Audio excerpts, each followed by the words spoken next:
Bem, se a gente tá, então, é com essa pergunta que eu trabalho no Rio de Janeiro e na França, no Rio com um grupo pequeno de imigrantes, com migrantes de Moçambique, Haiti e República Democrática do Congo, RDC, e aqui na França, já com um grupo maior de 28 jovens, 20 meninos e 8 meninas, vindos da África subsaariana ou África Negra, como eles chamam, que vem Mali, Senegal, Guiné-Conakry, Gana, Chad e Costa do Marfim, e da África do Norte, Tunísia, Algéria e Marrocos, tá? Então, aí, o Magrebe e a África subsaariana.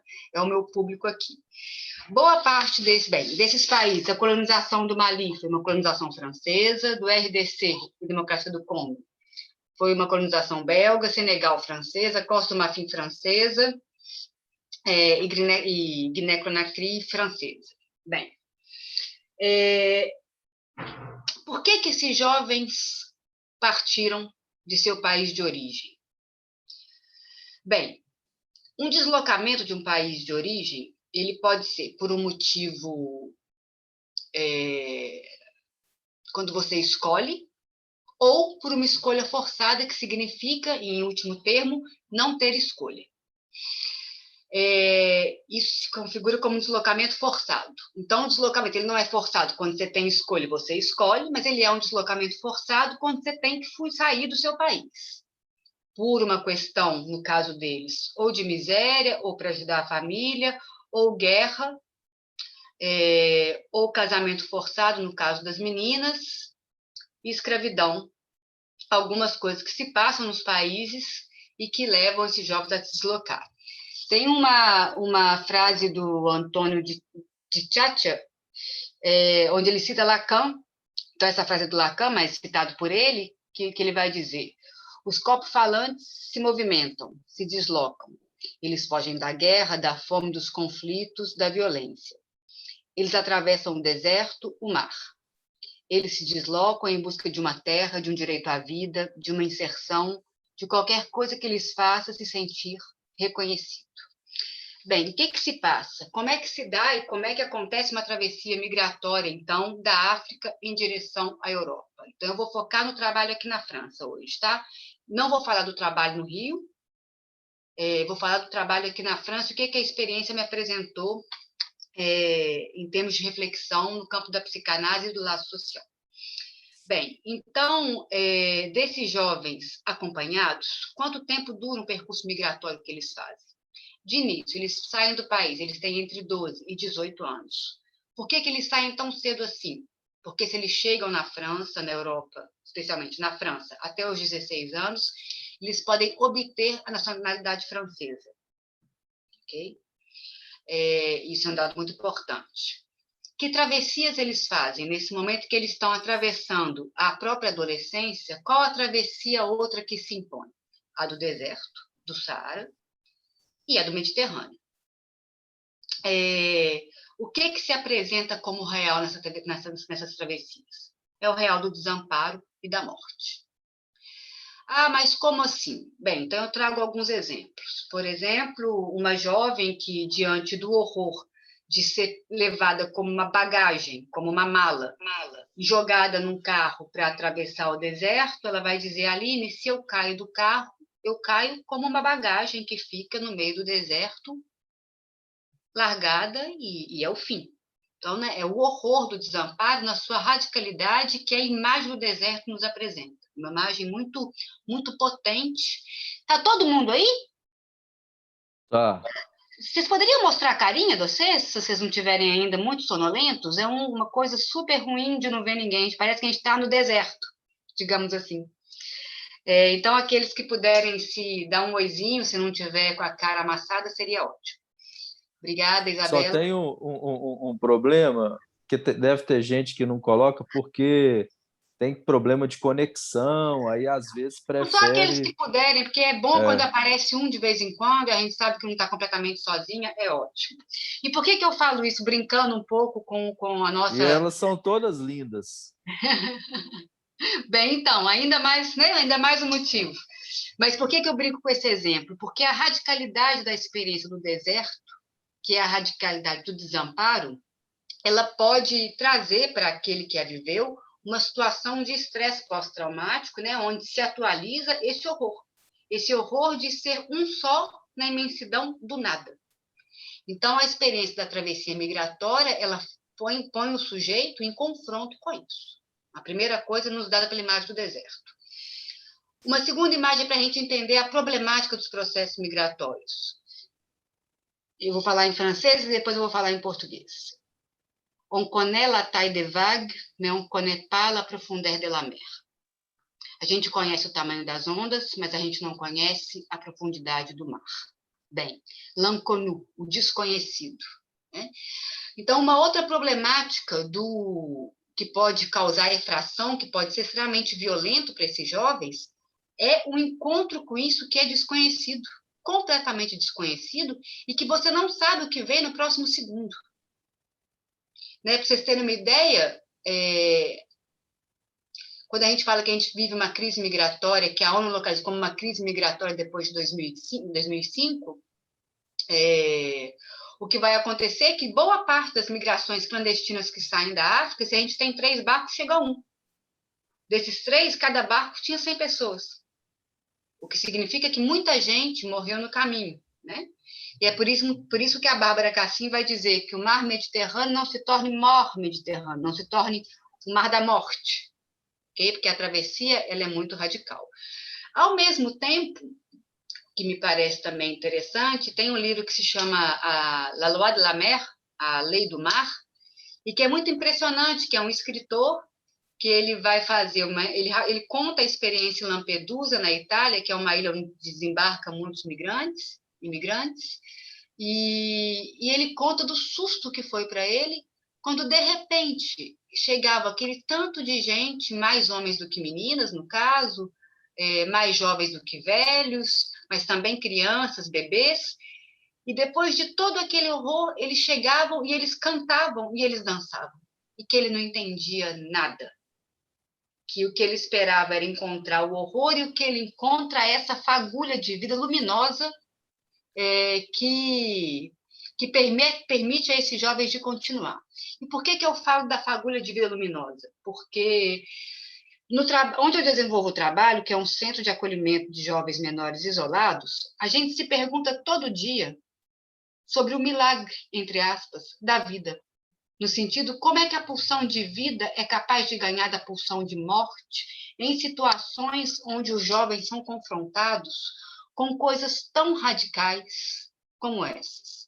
E, por enquanto, eu só disse do deserto, que simboliza o desamparo, e do mar, que simboliza o inconnu. Além desses dois, mas para manter a pergunta, como que eles conseguem, como é que a vida dribla a morte ainda mais uma vez? Porque a gente vai dizer, ok, ele atravessou o deserto, acabou. Ele atravessou o Mediterrâneo, acabou. Não é isso que a gente pensa? Então, o que acontece? Entre a África e a Europa, grande parte desses jovens vão passar pela Líbia. E na Líbia, que é um dos nomes do inferno, grande parte desses meninos vão ser sequestrados e tornados escravos lá, escravos até pagarem uma dívida imposta para que eles possam sair. Então, né, um jovem ele fala, eles vão te explorar, eles vão te cuspir em cima, eles não vão te dar trégua. Né? Assim, a consequência psíquica dos processos da escravidão é algo que se apresenta muito para esses jovens, porque embora a escravidão seja abolida, o que a gente verifica nas suas mais diversas formas, mas aí de forma radical, é que ela é ainda presente, né? Então, uma pergunta para nós é o que você faz no acolhimento onde esses jovens aparecem completamente devastados pela violência de um outro que faz do seu corpo um objeto a ser consumido, explorado, eliminado em última instância. Então, a gente guarda isso também no bolso. Em relação às meninas, porque quando os meninos saem da África, e a África, lembrando com Costa, a África são muitas. Se a gente vai falar de um continente, é preciso saber que cada país tem sua especificidade, sua cultura, suas tribos, seus problemas, suas potencialidades, né? Mas essas meninas que saem do Mali e Senegal, especialmente, por que elas vêm? Grande parte delas vieram para fugir de casamento forçado, uma prática ainda muito comum no interior da África, ok? Que tem uma diferença entre o casamento forçado e o casamento arranjado. Tá? O casamento arranjado é esse que as famílias vão discutir entre elas e que, por questões financeiras, vão estabelecer aí um compromisso entre as duas famílias e tal. O forçado é quando arranjou-se alguma coisa, mas a menina não é a favor, normalmente porque o cara é um cara muito, muito, muito mais velho do que ela, muito, muito, muito mais velho. Ela tem 15, ele tem 49, 53, muito mais velho do que ela. Então, diante do horror, fuga. Normalmente, as mães ou as tias que ajudam essas meninas na fuga, ok? Mas o que acontece? Ao chegarem na Líbia, o que fica um pouco resguardado a essas meninas, e é muito complicado, é a exploração sexual. Então, tem um circuito de prostituição muito complicado também no que diz respeito aos processos migratórios da África em direção à Europa. Okay? Então, a gente tem aí como grandes problemas, a partir da amostragem que eu tenho, e volto a dizer, eu tenho uma pequena amostragem, tenho uma amostragem de 28 jovens acompanhados, de 5 países, ok? E esse acompanhamento me permite dizer que nós temos esses fatores em jogo nos processos migratórios. Mas não estou generalizando, é um recorte de pesquisa, ok? Para não dizer toda migração africana é assim, não. Essa com a qual eu trabalho me apresenta essas problemáticas que vão chegar no hospici na clínica. Se você vai receber, então, esses jovens que chegam completamente devastados ou pela escravidão, ou pela violação sexual, ou pelo horror de encontrar face a face o desconhecido e a morte, a pergunta que eu me coloco é que tipo de acolhimento ofertar? Okay? O que é acolher, então, a radicalidade da experiência vivida por esses jovens? E como acolher? Bem, eu trabalho muito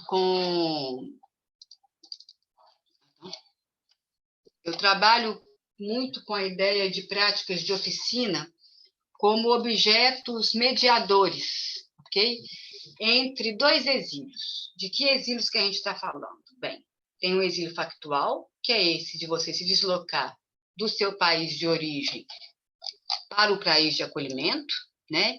O que altera quando você tem esse deslocamento? Bem, você vai habitar uma língua que não é a sua língua maternal, você vai viver uma cultura que não se parece em nada com a sua.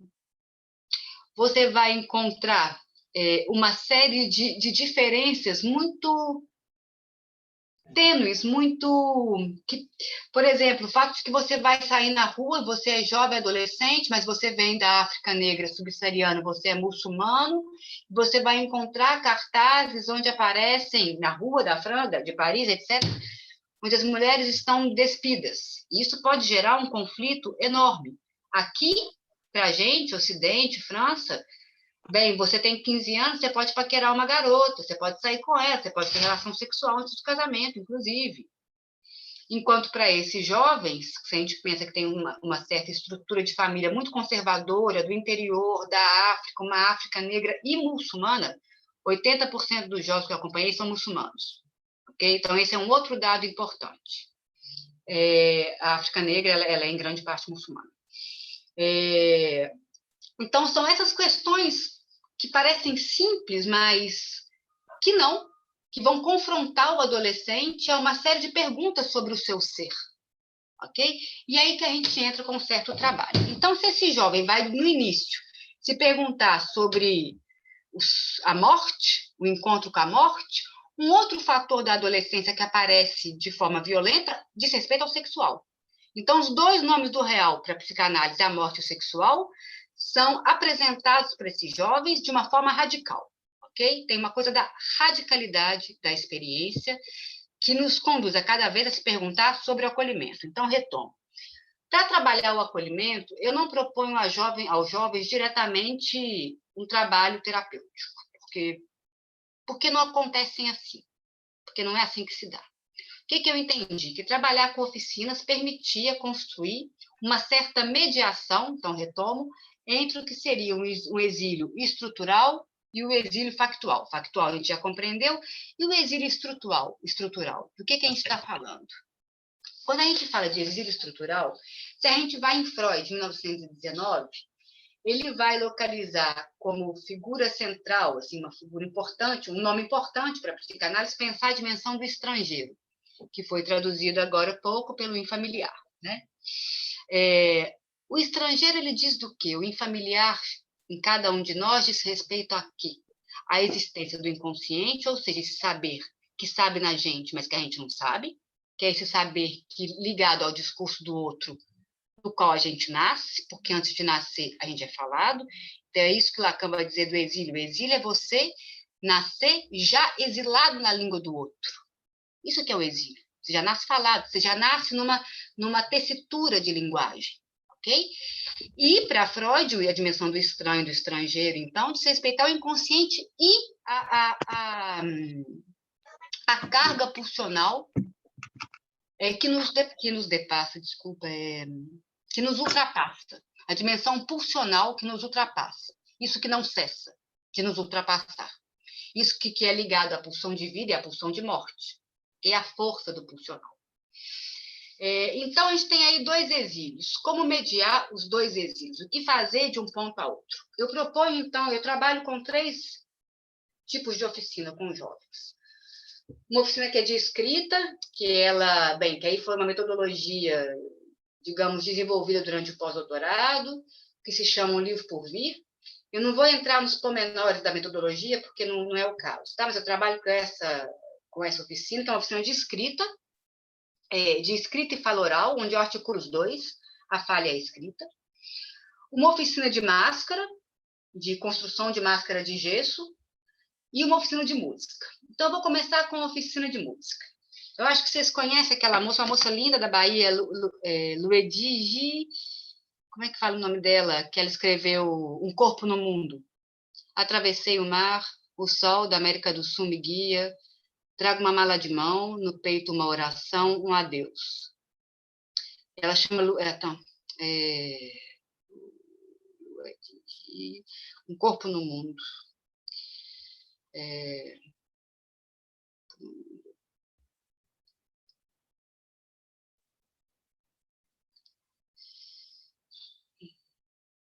Alguém pode clicar aí, por favor, Um Corpo no Mundo? Música, né? Meu telefone não está funcionando.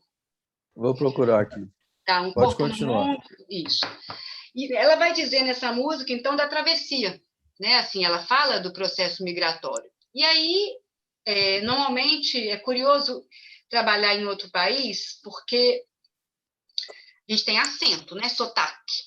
Quer que lê Como a dizia o música? François Sauvagnat, o sotaque... Luedis Luna? Você quer saber o nome da... Eu não sei pronunciar o nome dela nunca, mas é ela mesma. Luna, isso. Eu trabalhei com a música dela, daqui a pouquinho eu volto nisso, a gente põe no bolso aí também. Mas eu estava dizendo de trabalhar com jovens estrangeiros, sendo estrangeiro, tem uma música curiosa, que é o fato de que o acento, o sotaque, que para o François Sauvagnat ele dizia, pode ser uma grande fonte de segregação, mas pode ser também uma grande fonte de conexão com o outro, de laço com o outro, porque vocês se encontram a partir desse lugar que é estrangeiro aos 2. Então, quando eu encontro jovens, curiosamente, se passa muita coisa, e eu tenho a impressão que passa pelo fato de que eu sou estrangeira. Talvez eu não trabalhasse com eles com tanta facilidade se não fosse eu mesmo estrangeira em outro país, habitando uma outra língua que não a minha. E nesse dia, então, da oficina de música, eu coloco essa música da Um Corpo no Mundo, onde ela fala disso, atravessei o mar, levo na mala de mão um adeus, uma oração. Esse garoto, no primeiro momento, eu coloco a música para eles escutarem sem dar o sentido, é só o som. Me interessa o corpo tocado pela sonoridade, não pelo sentido nesse momento, ok? Que eu acho que é importante Porque quando você acolhe um jovem que chega de percurso migratório, é preciso saber que ele está com o corpo detonado, com a cabeça detonada e com o coração muito machucado. Então, é preciso chegar muito devagarinho, ok? Então, eu coloquei essa música para a gente escutar, sem traduzir. Depois, passei a tradução, a gente discutiu um pouco, e ele me fala, Aline, será que eu poderia reescrever essa música? E eu falo, claro. E aí ele reescreve, ele pega essa música dela e ele reescreve, dando a sua própria autoria. Então, o recurso artístico permitiu a esse jovem encontrar palavras que ele não tinha para nomear o que tinha acontecido. Porque, no caso dele, ele sai para trabalhar na Algéria e ele não entende muito como. Alguém propõe, ele fala sim, ele não tem ideia que a travessia é num pequeno barco zodiaco que você vai atravessar o mar Mediterrâneo. Ele vai, ele não se dá conta, e quando ele vê, ele foi dos poucos jovens que passou pela Líbia sem violência. Ele conseguiu não ser sequestrado, não ser violado, não ser explorado. Eu não sei como que ele conseguiu fazer isso. Ele se esconde, deu certo, enfim. Mas o que ele pôde fazer a partir dessa música? Ele pôde encontrar palavras do campo do outro que o ajudaram a ressignificar o ponto de partida. Tem um colega, um cineasta, que dizia: a errância não tem a ver com não saber para onde se vai. Até o fim. Ô, gente, alguém está com o áudio ligado. Vamos desligar, por favor? A errância não tem a ver com não saber para onde se vai, mas com não saber de onde se vem. E ele, quando ele pode escrever alguma coisa do ponto de partida dele, após essa intervenção, ele que estava há 4 meses na França e que não tinha entrado em contato com o pai e com a mãe, porque estava morrendo de medo, ele consegue entrar. Então, no sentido de dar lugar ao horror, o que não é tarefa tão simples assim, permite humanizar isso que é o desumano. O desumano, que está aí a cada vez em cada esquina.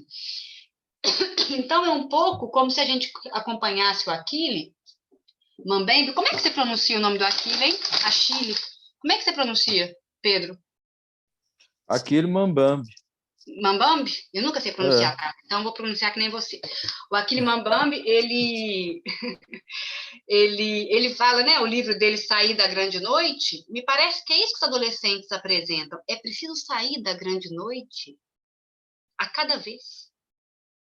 Da grande noite da escravidão, da grande noite do horror, a cada vez nesses trabalhos. Mas tem uma coisa interessante que o Achille fala também, que ele vai dizer que os africanos são passantes potenciais. E que, enquanto os passantes potenciais, a diáspora africana é uma diáspora, então, construída por passantes potenciais. Mas ele vai dizer, o problema é que, não o problema, mas o fato é que o primeiro tempo de quando você se desloca é o tempo da errância, é o tempo de não saber aonde se está. E é preciso encontrar isso que é potência, vontade de vida, é o nome que ele traz, para poder caminhar na direção dos possíveis. E isso é interessante, porque ali ele é muito psicanalista, ele vai dizer, mas para que essa operação se produza, é preciso poder se deslocar do estado coisa ao estado sujeito.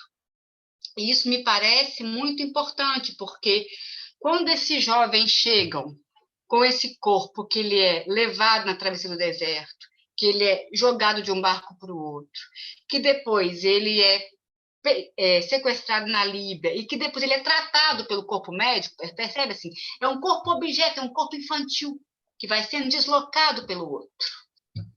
Então, o nosso trabalho enquanto psi, se a gente vai trabalhar no acolhimento de casos que chegam nessa situação, é poder se perguntar qual que é a pista do estado de sujeito que faz contramão ao estado coisa. Passemos agora, então, à segunda oficina. Como é que é?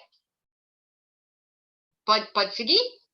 Pode, eu acho que Se foi alguém. vocês quiserem ir dialogando comigo no decorrer da aula, a gente pode também, ao invés de deixar um tempinho para discussão, vocês que sabem. Essa questão das oficinas, Aline, é bem interessante para a gente trabalha a dimensão prática, eu acho que dessa forma que você está explorando, está bacana. Okay.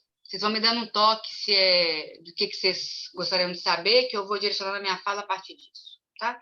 Então, a gente segue um pouco nas oficinas.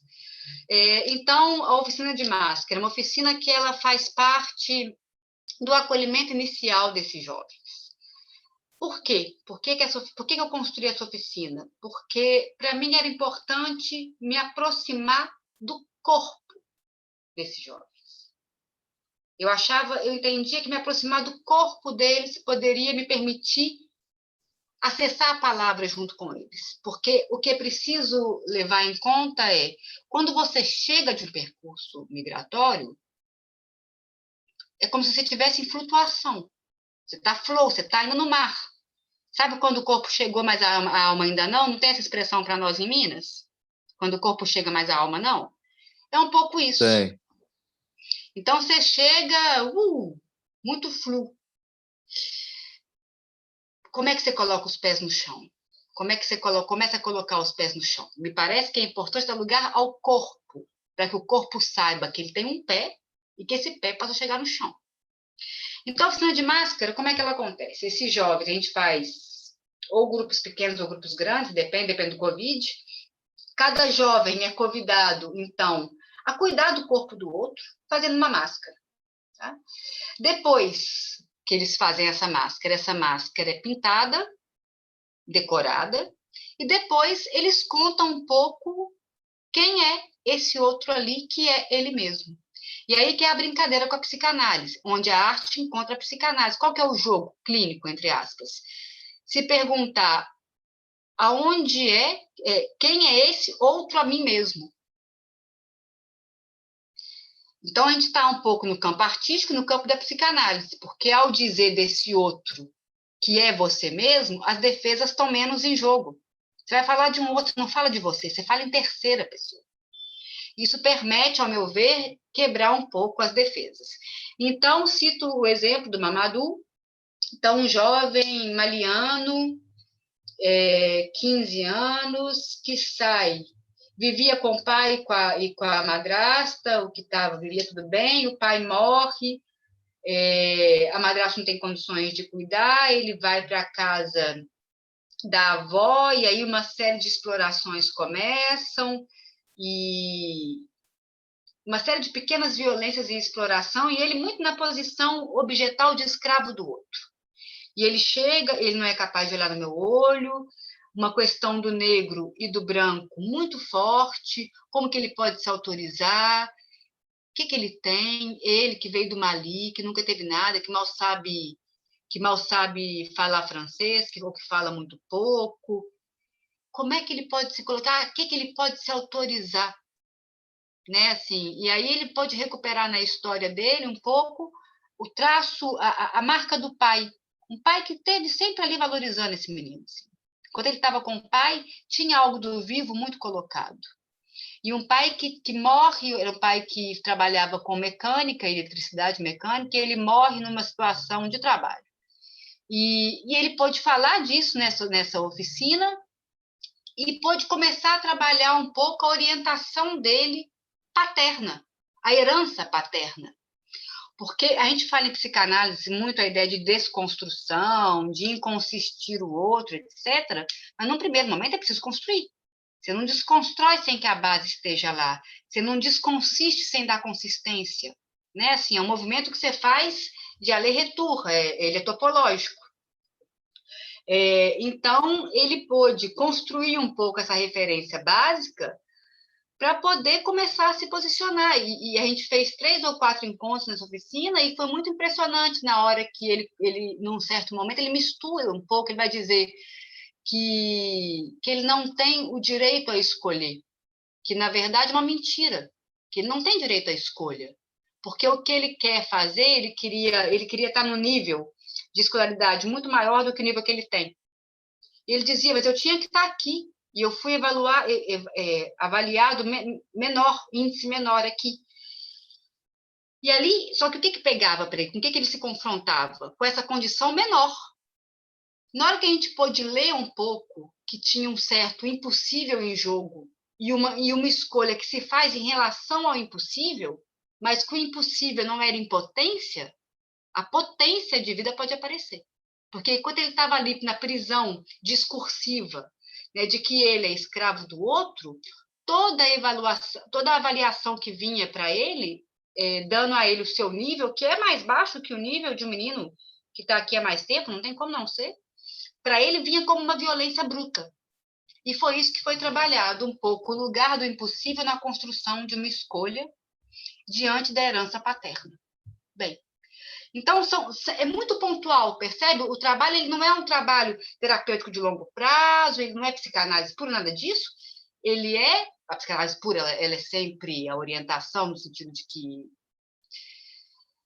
trata-se de se perguntar sobre o sujeito, a psicanálise é sempre pura, né, num certo sentido, mas trata-se de pensar os efeitos terapêuticos um pouco que o acolhimento e a prática de oficinas podem ter em casos onde as experiências radicais de vida são colocadas.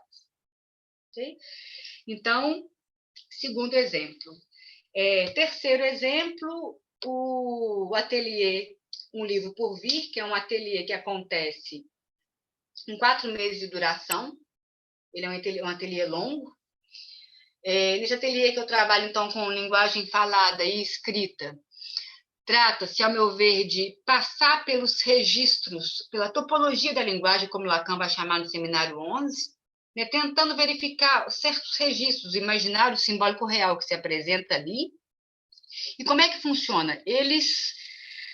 De início, a gente faz algumas conversações, essas conversações são gravadas, esse material ele é transcrito, essa transcrição são apresentadas a eles com um convite a ser leitor do seu próprio texto. Esse que é o convite. Então, digamos, a delicadeza clínica, ela está aí, no convite a ser leitor do seu próprio texto. E, a partir dessa leitura, eles cortam esse próprio texto e refazem, bricolam um outro texto. Então, é um trabalho de remontagem, um trabalho de bricolagem. Okay? E, com isso, eles podem escrever o seu próprio texto numa outra versão. Por que isso me parece importante? Porque o que é preciso entender no percurso migratório? O que alguns vão dizer. Sabe quando a vida se torna completamente diferente do que era antes? Era uma coisa e depois virou outra. É um antes e é um depois. Isso faz ruptura, isso faz efração. Quando eles podem, então, circular nas versões do seu dito, isso permite o que a Bárbara Cassim vai nomear de tocar o aspecto performativo da linguagem. A Bárbara Cassim fala disso nos Ditos do Exílio, que está em francês, que é uma conferência que ela deu, mas que está em francês. Dire de l'exílio. Ela vai, então, apontar a importância da gente se fiar ao aspecto performativo da linguagem. E esse aspecto performativo da linguagem, por que ele é interessante? Quando a gente pensa que um jovem migrante,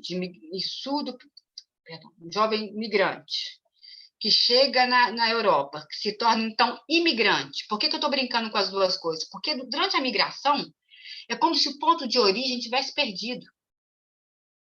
Quando você coloca o i, você diz de onde vem. É isso que a Marlene Bruce vai chamar a atenção. Ela vai dizer, se a gente continua a nomear migrante, a gente vai sustentar uma zona neutra. E não se trata de uma zona neutra. É preciso colocar a letra, o i, que marca o ponto de origem. Então, eu acho importante dizer que no percurso migratório, para mim, é migração, não é imigração, porque não está sendo levado em conta o ponto de origem, mas me parece que a chegada no país de origem é muito fundamental que a gente se apoie nessa pergunta de onde vem, né, qual que foi o ponto de partida a cada vez. Bem, então eu estava na Bárbara Cassim com o aspecto performativo da linguagem. O que ela vai dizer? Que em situações de exílio, de imigração,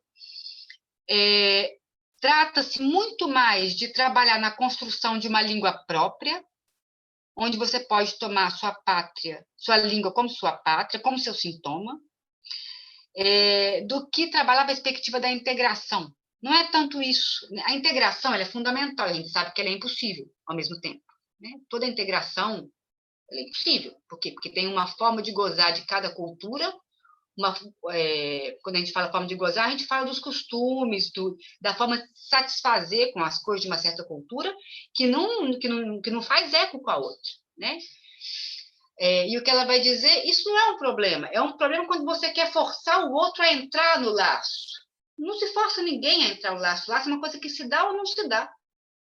E para que ele se dê, a aposta que ela faz, que me parece interessante, é que você possa circular entre duas línguas, entre duas culturas, fazer do espaço do entre, que é também um pouco o espaço do sujeito barrado, morada. E para finalizar, eu gostaria de trazer, em relação à morada, uma referência para a gente conversar um pouquinho depois, né, do Marco Ciscar, que está na revista Cult, na Piauí, que é As Voltas da Casa, onde ele vai discutir muito o encontrar uma casa para cima. Ele vai se perguntar, e a Bárbara Cassim se pergunta também, mas quando é que se está em casa? A gente está em casa quando a gente está em casa? O que é? O que significa estar em casa? E aí ele vai dizendo, estar em casa é um lugar para se estar. Estamos na casa como estamos no mundo. A casa é aquilo que existe.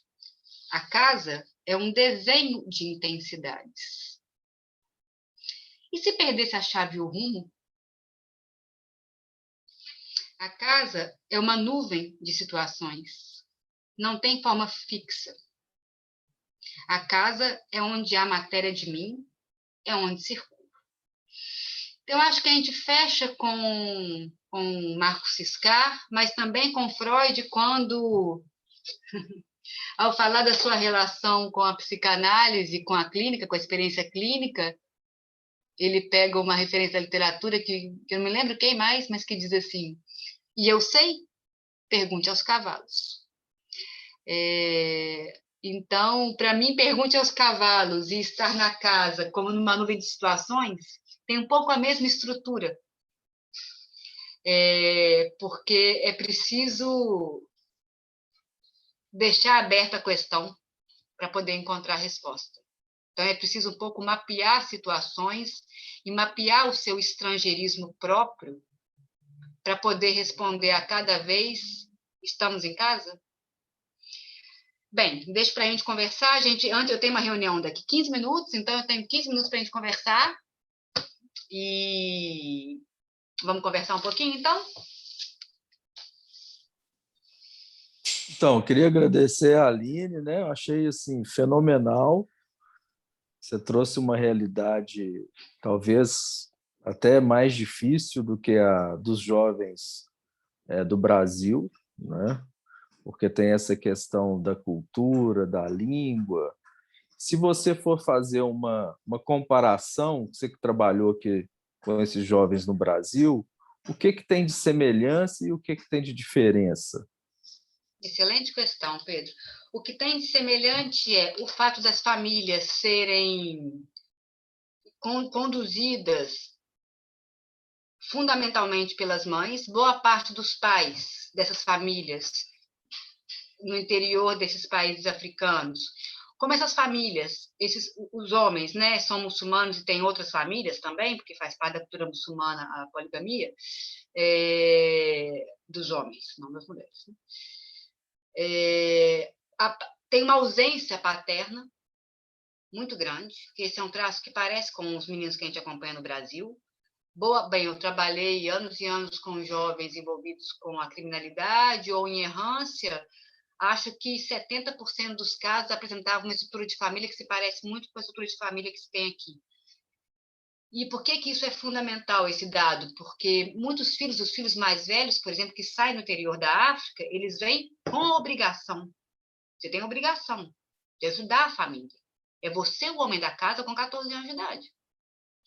De uma certa forma, os meninos no Brasil, que tem quando as famílias têm pouco recurso e quando é a mãe sozinha, com a carga de trabalho às vezes gigantesca, eles também têm que entrar um pouco nesse papel de prover a família. Assim. E, enfim, Como é que se apresenta para cada um? É cada um, mas é um traço que se parece. Um outro dado curioso, por exemplo, foi no Rio que eu intervi, né, no abrigo que era Del Castillo. 80% é gigantesco desses jovens, migração nordestina. Então, me parece que tem algo da migração, se ela é interestadual ou se ela é internacional, é claro que isso coloca diferenças, mas me parece um dado interessante, o fato de que o fenômeno migratório está colocado para nós, entre estados também no Brasil, e bem, a gente vai encontrar um público da migração, bem, que formou as favelas do Rio de Janeiro, né? Boa parte das favelas do Rio de Janeiro são formadas por nordestinos. Esse é um ponto que eu acho que é interessante de fazer o paralelo. Tem algo do deslocamento e do reenraizamento que nos dois grupos aparece, embora seja diferente as perspectivas. Os desafios são diferentes, mas o deslocamento e o desenraizamento está colocado. Os dois grupos de jovens com os quais eu trabalhei, jovens em situação de errância, abrigo, e jovens em situação de migração. Um outro elemento importante quando a gente se pergunta dos pontos de ancoragem para um grupo e para outro, os pontos de ancoragem são quase os mesmos que eles apontam, no sentido do trabalho, da escola, que mesmo que a gente ache que isso é piegas, que é blá, blá, blá, na verdade, não. Né? Tem algo que tem algo que é real, que passa por aí, por poder se incluir a partir dos dispositivos educativos. A diferença é que no Brasil, por exemplo, com os jovens que eu acompanhei, teve um jovem que eu trabalhava com beabá, que eu passava 4 horas para escrever uma frase, que tinha 16 anos, que estava na oitava série, que não ligava que B com A não faz Bá. Okay? Faz Bá até devagarinho, faz Bá muito devagarinho. Então, a questão da escola, para nós, aí, o que a gente vai ter uma educação que ela, a princípio, é para todos, mas que a qualidade não permite muito fazer laços, e que aqui é um desafio para os jovens também. Né? Tem jovens que chegam numa situação onde eles nunca foram escolarizados, para muitos é muito difícil de entrar no sistema formal, e aí é preciso ter um pouco de noção de que, às vezes, é pelo informal que se vai. Né, que a entrada pelo sistema formal de educação, às vezes, está muito no nosso ideal.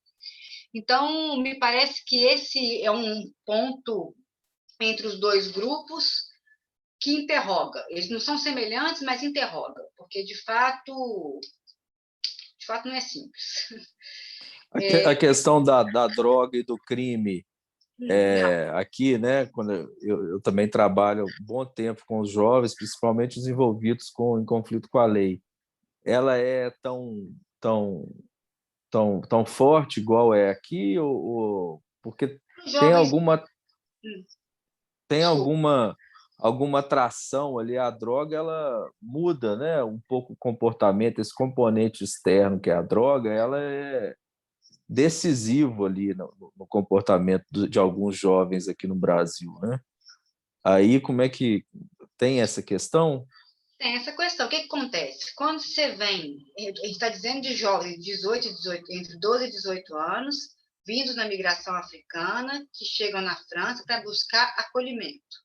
Jovens em situação de refúgio, ok? De migração forçada, a gente não pode esquecer isso, hein? É um recorte. Para não correr o risco de errar na generalização, é importante dizer, é um recorte, não é uma generalização isso. Esses jovens, bem, eles têm uma relação com o ideal transmitido pela família, grande parte deles. Eles sabem o que eles vieram fazer aqui. Outros, quando tomam, por exemplo, tem um jovem que ele vai dizer, eu não estava pronto. Ele veio para salvar a família e a vida do pai. O pai é quem vai tentar fazer uma viagem primeiro, e dá tudo errado, ele acaba preso para levar dinheiro para a família, e esse filho ele é obrigado, com 12 anos de idade, a sair do país para poder quitar a vida do pai. E é um jovem que rapidamente se torna insuportável, e a droga é uma saída. Às avessas, mas uma saída. Então, a droga ela pode entrar no circuito do jovem que, em situação de percurso migratório, no momento onde ele está muito frágil, assim como a radicalização pode ser uma resposta quando ele está muito frágil. É por isso que é muito importante cuidar dessas 3 esferas, corpo, cabeça e coração, no momento de chegada no país de acolhimento. Isso muda tudo. Se você acolhe o horror e se você acolhe a perspectiva de acompanhá-lo na sua busca dos pontos de ancoragem, você minimiza o risco, porque a droga está aí, né? Assim, ela está em qualquer esquina. Mas os jovens que vão ter uma relação mais complicada com a droga, que não é a venda, é o uso, tem a ver com quando se torna muito insuportável. O ideal a qual eles têm que responder familiar e a impossibilidade, porque isso angustia muito. Né? Ou porque também houveram muitas perdas, muitas mortes, e enfim, muita culpa. Então depende. Mas, por exemplo, Tunísia, Marrocos e Algéria, o Maghreb, em relação aos jovens do Maghreb, e aí eu não sei quais fatores que a gente poderia pensar, mas entre eles a gente tem muito mais errância e adicção do que com os jovens da África negra subsaariana. É diferente, completamente diferente. Então tem errância, tem adicção, mas não é e tem criminalidade, mas de fato não é o perfil que eu encontrei. A Ana Vitória tem uma pergunta, por favor, Ana. Vocês estão conseguindo me ouvir? Estou sim, Ana. Sim. Primeiro, adorei sua palestra, achei muito interessante, novas perspectivas, né, mundiais de como que os jovens passam dificuldades. E, assim, mais por curiosidade, eu queria saber qual foi a diferença cultural que você sentiu que mais impactou esses jovens? Bem, a que mais impactou os jovens. Eu acho que tem a diferença de se pensar o lugar da mulher, para nós ocidentais, assim, né, toda a questão da luta pelos direitos, o lugar da mulher no trabalho, o lugar da mulher em relação ao seu corpo, à sua sexualidade, etc. Isso para eles é uma diferença cultural que interroga muito, né? Então, a relação jovens, homem e menina, na juventude, isso para eles é uma interrogação. A liberdade de escolha em relação ao casamento, em relação à profissão, isso é também uma diferença cultural que interroga. O prazer da mulher é uma questão. Super, quando a gente trabalha com um grupo de meninas, especialmente as meninas, então, que foram submetidas à mutilação genital, muito comum em alguns países ainda, em alguns lugares da África, essa prática abominável, ela acontece ainda. Então, o prazer da mulher, ele é um assunto tabu, digamos assim, e que coloca em tensão as culturas.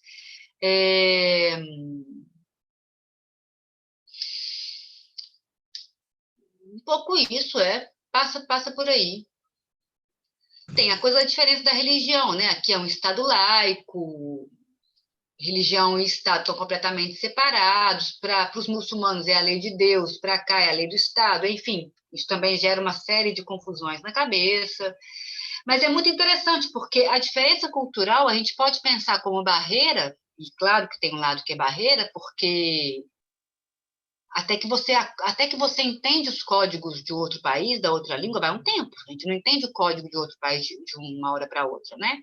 E é preciso você compreender os códigos. Ao mesmo tempo, é super potencial o fato de que há divergências culturais. É o que permite o laço. A diversidade é o que permite o laço quando você pode suportar a diferença, né? E aí é um trabalho macro. Eu achei interessante. Achei interessante porque tem essas questões, mas, ao mesmo tempo, é matriarcal, né? Tem essa questão da mulher ser vista nesse lugar de inferioridade, né? Mas, ao mesmo tempo, são famílias matriarcais. Eu não sei se é lugar de inferioridade da mulher, ele é simplesmente um outro lugar. Elas nunca me disseram de lugar de inferioridade, mas é um outro lugar. Outra Por exemplo, perspectiva, né? Para a gente do Ocidente, né, tem... É exatamente isso que eu ia falar. Eu dei uma ocidentada aqui demais. A branca salvadora. Ai, ai. pois é, e é curioso, eu fui conversar com Esse lugar também, né? Entender a cultura, eu acho imprescindível, assim, para a gente não achar que a nossa cultura sempre é melhor do que o outro. São visões diferentes, igual você falou. O papel da mulher é diferente lá. Isso é interessante, Leandro, quando você fala, né, ter esse cuidado de saber que não se sabe a cultura do outro. Tem uma passagem de um dos livros artesanais que o Cossa, que enfim, é um moçambicano que trabalhou com a gente no Rio de Janeiro, que ele fala assim, é muito interessante, ele fala, mas a Aline, ela não estava vendo onde estava a África. Me perguntaram, vocês vieram de ônibus? Em Moçambique tem hospital? Ela não estava vendo onde estava a África.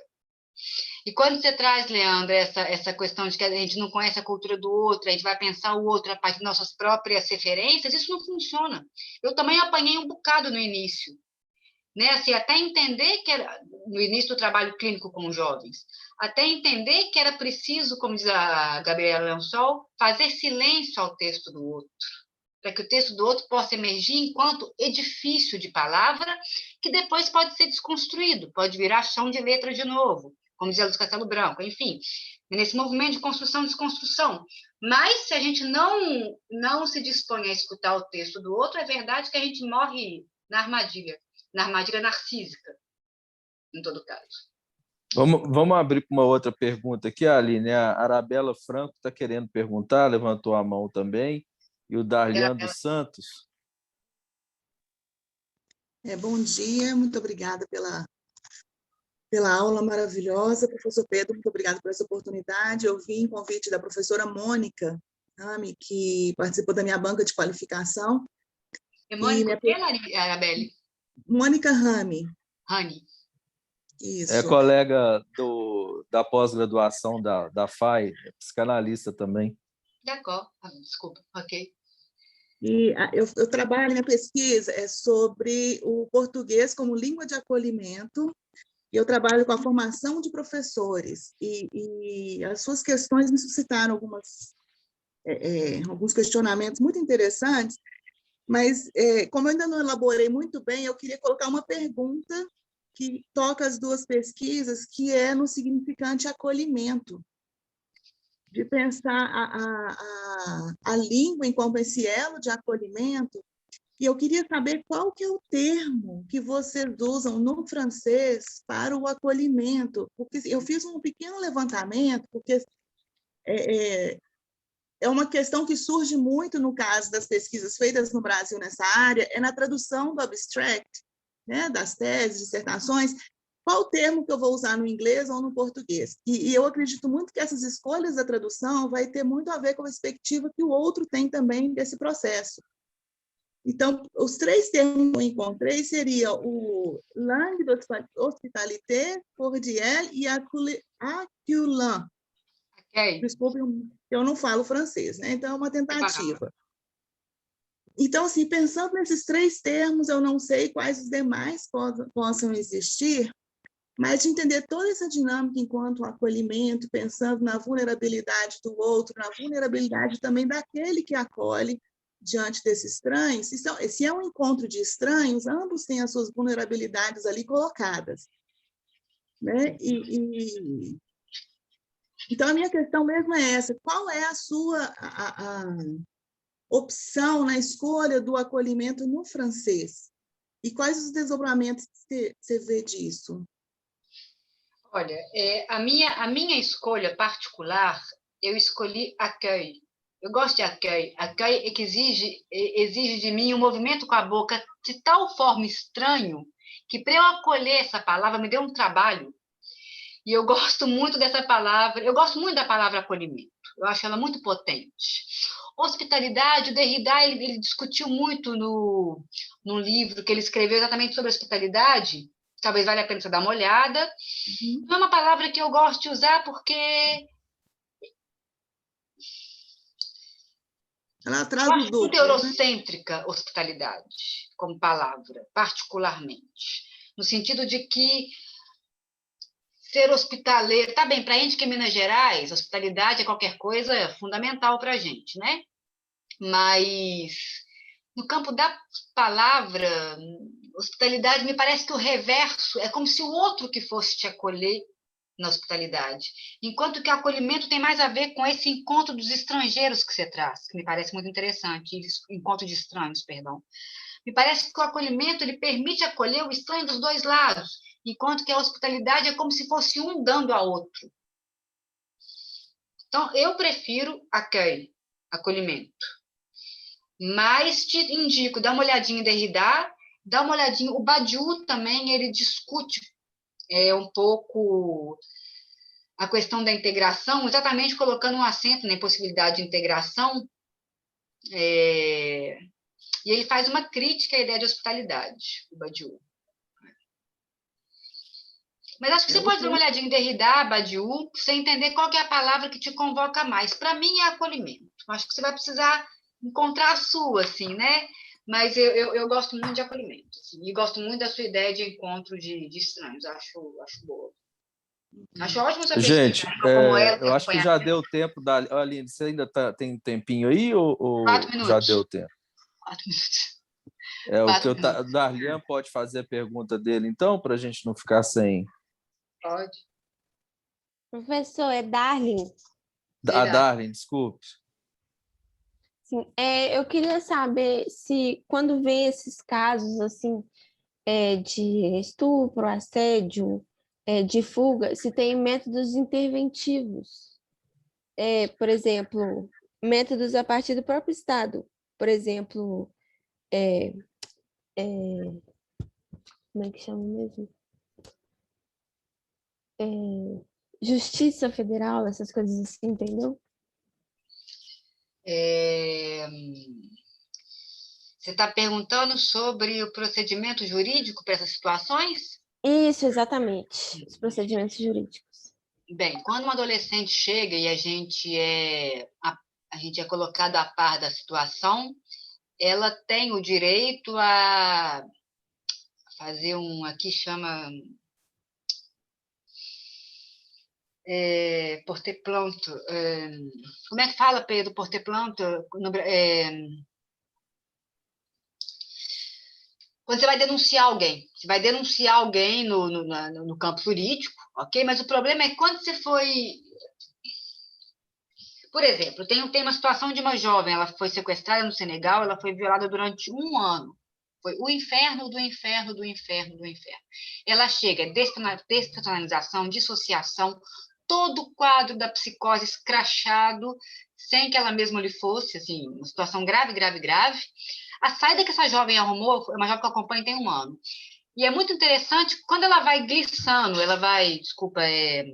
tateando a língua do outro, com os referenciais culturais, o que ela encontra? A proteção da infância, o direito das mulheres. Isso permitiu a ela construir uma outra ficção, onde, diante do horror do viol, do estupro, durante 1 ano, por N homens que ela não tem ideia, diante do horror, do horror, do horror, ela constrói uma ficção, ela bordeja esse horror a partir do recurso jurídico. Então, ela vai pela proteção da infância, ela vai no direito das mulheres, ela constrói um discurso para dar conta do horror e se passa uma situação super complicada no trabalho que um educador, enfim, ele sai do seu papel de educador, ele entra num terreno que passa pela sedução com as meninas. Assédio seria um assédio? Um assédio, obrigada, algo como um assédio. E aí, e também um pouco de ameaça, porque ele vai dizer para ela, você não pode falar com o chefe, você não pode falar com os outros, paraná, paraná, paraná. E ela, sem querer, o inconsciente faz coisas lindas, declancha o alarme, faz saltar o alarme da sala de banho. E quando solta um alarme, todo mundo tem que sair, é uma confusão. Então, salta alarme, bombeiro, ela faz uma crise na sequência, a hora que ela pode fazer uma crise, e aí o que vai aparecer para a gente que ela tinha tido uma situação complicada com esse educador. Mas por que eu conto isso? Para dizer que, a partir daí, ela vai porter planto, ela vai fazer uma denúncia contra esse cara, uma denúncia importante para ela e também para as outras meninas, né? E que permite a ela, então, a partir desse apoio na lei, construir o seu discurso em torno. Foi super importante para ela, sabe? Assim, ir lá, denunciar, falar que ele não estava no seu papel, que ele extrapolou um pouco, dando presente para as meninas, que o papel do educador não é isso, que tem a proteção da infância, que tem o direito das mulheres, e blá, blá, blá. Permitiu a ela construir um quadro discursivo que vá bordejar o real. Um dos nomes do real, nesse caso, o estupro. Okay? Maravilha, Aline. Você já vai sair? Vou lá sustentar a equipe lá no trabalho educativo. Então, eu queria te agradecer por ter acolhido a minha demanda. Obrigada, eu queria agradecer por um público tão vivo. Foi bom, um pouco pequenininho, mas bom de conversa. Pois é, a gente precisava de mais tempo. Vamos ver se a gente consegue organizar alguma coisa com mais tempo, de repente vinculada a uma palestra da pós-graduação, lá da Faculdade de Educação. Vou conversar com os colegas para a gente fazer uma coisa, né, para a gente escutar mais você, porque tem muita coisa interessante aí que eu acho que a gente deve conhecer e para você detalhar mais, né? E eu fiquei bem feliz com a ideia de que você ia ser debatedor, então eu tô querendo a sabatina, filho.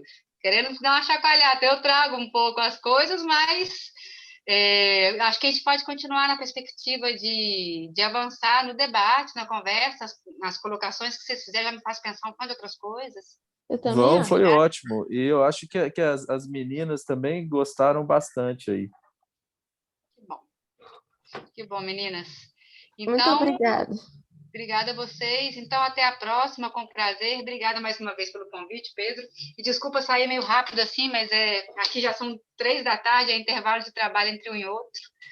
Ok? A gente vai no Obrigadão, Aline. Obrigada a vocês. Obrigada, Aline. Abraço. Tchau. Abraço Tchau. meu. Tchau.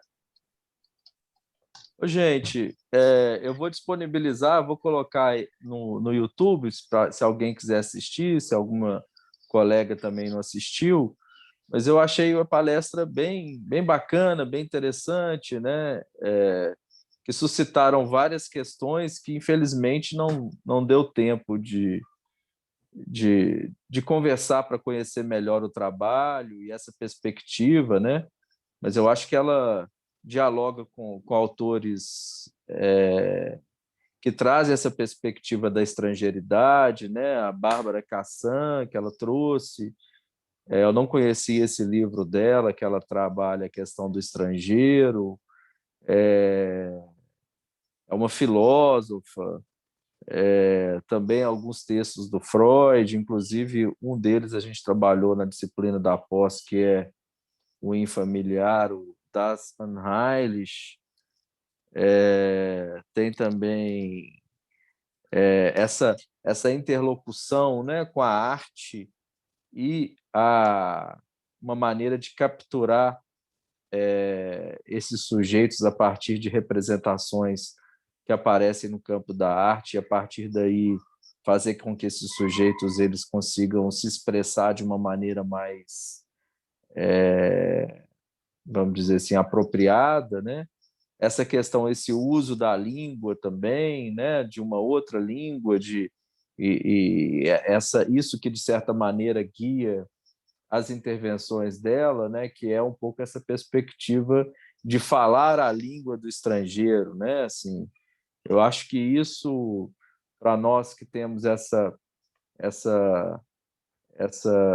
perspectiva também, né, de trabalhar com as minorias, a gente também trouxe isso quando a gente pensa em trabalhar com os adolescentes, né, com a juventude, em situação de vulnerabilidade social, que, vamos dizer assim, quer transformar, né, a realidade cultural, a cultura desses sujeitos, em potência, né?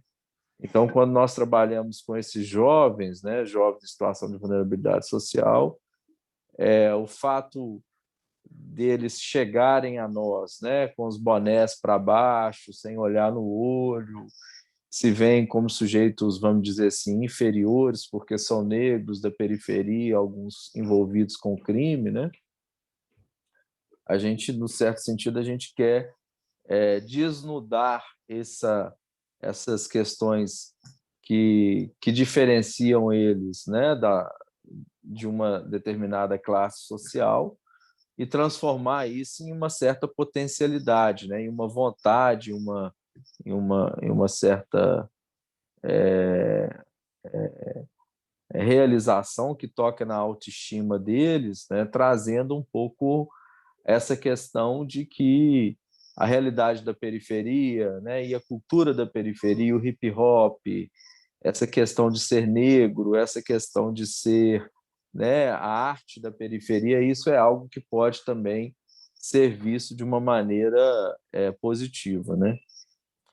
Então, acho que, no certo sentido, ela trouxe alguns elementos que a gente veio trabalhando também ao longo da disciplina, né? E que ela trouxe de uma outra forma, né? Alguém gostaria de fazer algum comentário, inclusive também com relação à própria disciplina, uma avaliação? Oi, Pedro, eu poderia falar? Eu me chamo Michele Tarquino, sou daqui de Recife, faço parte de um grupo, né, que é Psimigra, sou psicóloga e psicanalista aqui, e Claro, o Michele, convite você está do grupo da do Psicanálise na Henrique, Nave, né? isso. Sim.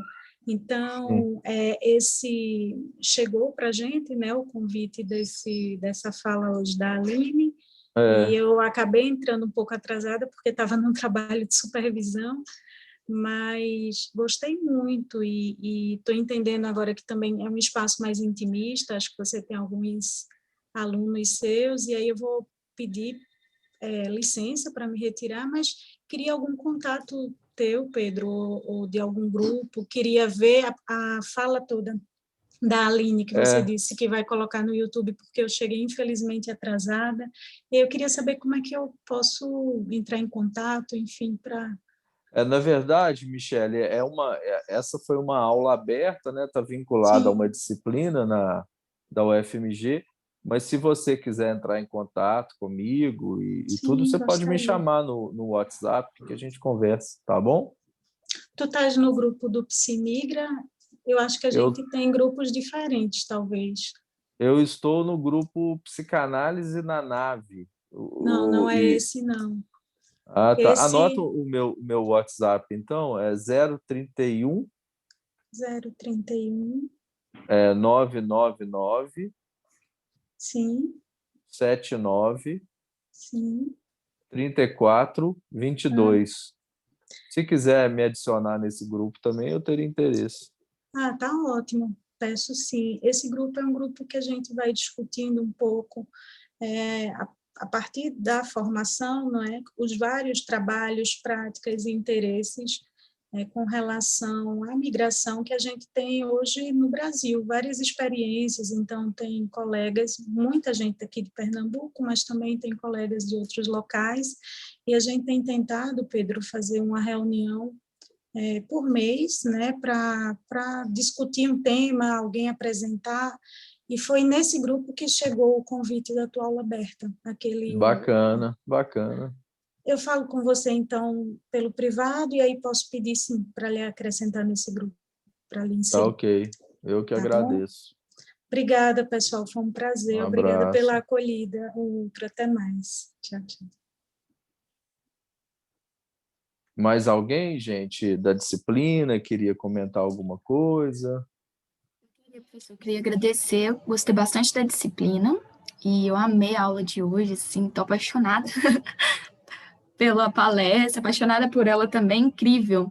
E, nossa senhora, observar outras realidades, né, ter conhecimento de outras realidades foi surreal, assim. Eu me emocionei várias vezes, ela contando sobre os meninos que passam pelo deserto, enfim, da violência de seus corpos, nossa. E eu fiquei assim, enfim, é isso aí, bem emocionada e muito interessante. Foi muito legal. Foi, nossa, muito E legal. foi bem forte, né? Queria Uma agradecer realidade que a também. gente, né, Leandro? É uma realidade que a gente, na verdade, a gente só vê em filme, né? Impressionante Exato. como esses jovens eles vão atravessando países inteiros, né, para chegarem onde A a questão da Aline escravidão trabalha. humana também, né? Gente, surreal, assim. Em pleno século XXI, como que é difícil viver, né? A Maíra quer comentar? Bom dia, pessoal. Achei muito bacana a colocação da Aline a partir da perspectiva que ela tem. E, por acaso, eu estava fazendo uma pesquisa no The Guardian sobre um jornalista que foi conhecer a Heineken no Senegal e no Congo, né? Eles têm todo um discurso de responsabilidade, ética e responsabilidade social, e lá é totalmente o contrário, né? Além da cerveja ser mais cara do que aqui, às vezes, lá o uso e a exploração sexual são fomentadas por isso, né? Acho não, né? São várias questões, né, de cunho religioso, da estratificação do sujeito mesmo, e que eu achei bacana que vem de encontro mesmo a corroborar com essas realidades que a gente vive tão estarrecedoras, né, que a gente fica até meio catatônico. Mas eu também acompanho o processo de suporte e ajuda mútua em Boa Vista, com pessoas também em processo migratório da Venezuela. Então, já tem mais uma ideia mais da terapia ocupacional, né? Mas são acesso ao suporte mesmo, para trazer um acolhimento para as pessoas que saem do seu país, geralmente porque tem alguma coisa errada, porque existem muitos conflitos, falta a fome, entre outras questões que a Ana reverberou, né? E salientar também, né? Nas divisas do nosso país, principalmente no norte, a gente encontra tráfico de drogas, exploração das mulheres, tráfico de órgãos, e isso é muito, muito latente na região norte do país, nas regiões de São Gabriel da Cachoeira, divisas com o Acre. Então, é importante a gente ter consciência desses outros lugares que a gente vive fora do mundo, que a gente, às vezes, fica muito latente os mundos europeus, né, e os mundos que a gente, às vezes, está tão perto da gente e a gente não nota. Era isso. Verdade. Ana Vitória? Não, depois dessa fala da Maíra, até botei aqui a mão na consciência, sabe? Vou pensar um pouco, enfim. Eu queria agradecer, professor, por essa matéria, foi muito, muito boa. Sinceramente, foi a melhor matéria que eu fiz esse semestre, porque esse semestre foi muito difícil para mim, e essa foi a única que eu curti mesmo, estudar os tópicos que você passou para a gente, e principalmente agradecer a indicação do filme O Juízo, porque eu tinha uma concepção completamente diferente do centro socioeducativo, sabe? E foi um tapão na minha cara ver como esses jovens e adolescentes são tratados lá e, assim, ver aquela juíza com orgulho de tratar eles daquela forma me revirou o estômago, e pensar que nos comentários do filme, porque eu assisti no YouTube, né? Eu acho que todo mundo assistiu. Os comentários do filme tá todo mundo aplaudindo a juíza, me assustou ainda mais. Aí, obrigada, professor, e é isso. Minha fala. Nossa, eu não sabia que tinha, não, esses comentários, né?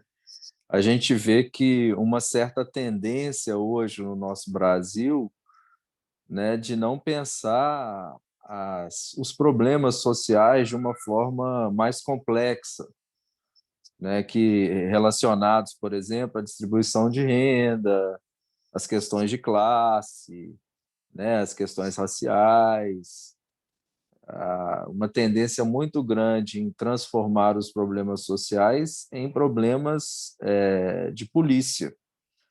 Na verdade, é algo que já acontece há muito tempo. Se a gente lê aquele texto de novo, o primeiro texto da nossa aula, do Octaviani, que é a questão social, é um texto da década de 80 e que parece extremamente atual, né? Eu gostaria de agradecer a vocês também, todas. Achei que, né, principalmente com relação a essa dificuldade, uma aula remota, poderia ser presencial, né? Essa questão, então, virtual, a gente perde muito a intensidade da disciplina. Eu me esforcei em adaptar um pouco, gravar a maioria das aulas para mandar para vocês. E achar e dizer também que eu estou satisfeito, eu acho que deu para transmitir, né, as ideias principais aí do que a gente pode pensar como que o educador, né, o psicólogo, o psicanalista que trabalha com essas questões sociais, como que a gente pode intervir, principalmente com relação aos jovens e à juventude, né? Foi um grande prazer ter dado essa disciplina para vocês também. Lembrar que vocês têm que postar todos os trabalhos até amanhã, né? E que espero que em breve a gente se encontre nos corredores da Faculdade de Educação. Tá bom? Alguém quer falar mais alguma coisa? Professora, eu queria só comentar que eu realmente não tinha visto os comentários, né, no vídeo do YouTube, mas que eu não sei se vocês chegaram a ver a fala da Xuxa sobre as vacinas e também Eu sobre... lembrei disso. Pois é, e sobre essas coisas que ela acabou soltando, que já que os presos fizeram tanta coisa ruim para a sociedade, devia usar eles como cobaias. Não foram essas palavras, mas foi isso o dito. Então, assim, eu acho que eu fiquei muito chocada, mas eu acho que isso é o que muita gente pensa. Tanto que quando eu fui ver as reportagens falando disso, tinha muito coraçãozinho no Facebook de reação. Então, assim, eu acho que é muito triste isso, sabe? Saber que nossa sociedade pensa dessa forma, muito triste. Pedro, mas eu acho É bacana, sabe? verdade. Eu acho interessante as pessoas explanarem, tipo, essas coisas, porque a gente está vendo que muita coisa estava escondida de algum lugar, né? Essa falta de escrúpulos, né? Até emocional, ela estava escondida em algum lugar. Teve alguém que abriu as portas para isso. É importante, eu acho, é triste pra cacete ouvir essas coisas, mas eu acho que é importante essas coisas saírem para a gente poder refletir no que está dando, porque parece que até então estava tudo muito bem escamoteado, arquitetado para ficar ali à espreita para sair.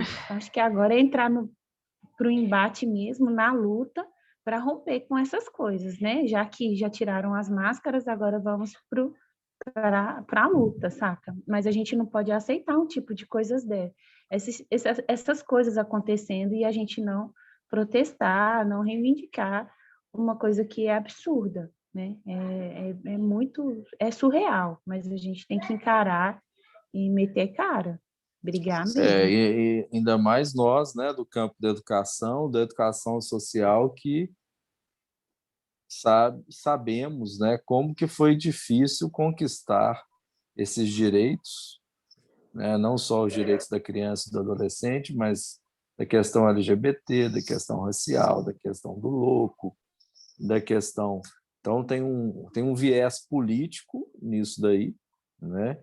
e que direitos humanos não tem nada a ver com comunismo também. Eu acho que isso também é importante a gente deixar claro com as pessoas que a gente vai debater, que um dos países que mais defendem os direitos humanos é, por exemplo, os Estados Unidos, né? Então, agora, por exemplo, recentemente eu estava vendo uma matéria de legalização da maconha em Nova York, e eles defendendo essa ideia de que vão legalizar a maconha, mas vão cobrar impostos da venda de maconha para políticas públicas nas regiões mais pobres da cidade, né? E que são regiões onde existe uma imigração latina e africana maior, né? Então, políticas públicas que vão melhorar esses lugares onde se vendiam as drogas ilegalmente, né? Eu acho que é dessa maneira que a gente tem que pensar, né? Não criminalizar, não atirar, jogar bomba nas favelas, nas comunidades, mas fazer políticas públicas para aqueles lugares se desenvolverem. E a gente está vendo isso agora nos Estados Unidos. Eu vi essa matéria domingo à noite, por incrível que pareça.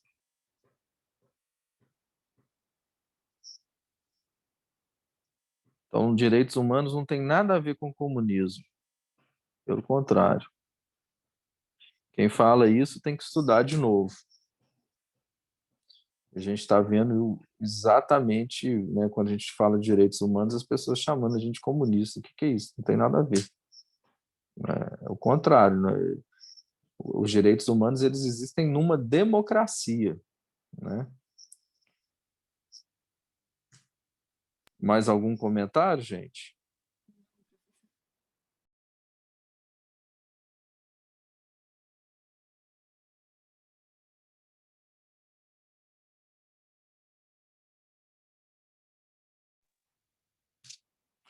Beleza, então? Todo mundo já entregou os trabalhos? Falta só 2 para mim, do Fanon e do Desembola. Vamos O fazer. meu falta a jornada desembola, que eu estou sem dignidade para ficar vendo o computador.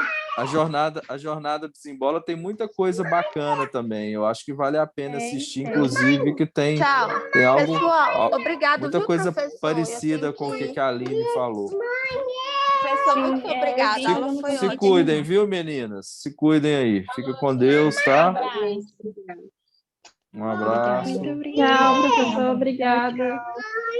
Calma, passarinho, relaxa. Meninas.